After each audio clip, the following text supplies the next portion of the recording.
The so-called keto diet has become extremely popular in the last few years.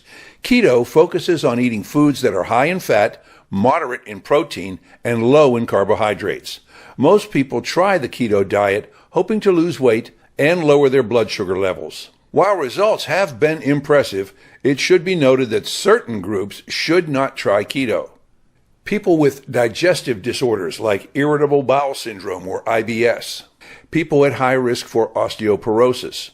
People with a history of yo-yo dieting. Women who are breastfeeding or are pregnant. There's some research indicating that those with diabetes should also avoid keto. This is because cutting carbs could lead to dangerously low blood sugar levels for people taking insulin. That said, other studies have found that very low-carb diets could potentially be helpful for those with type 2 diabetes. More research, obviously, is needed in this area, so it's important for you to talk to your doctor about what's best in your particular situation.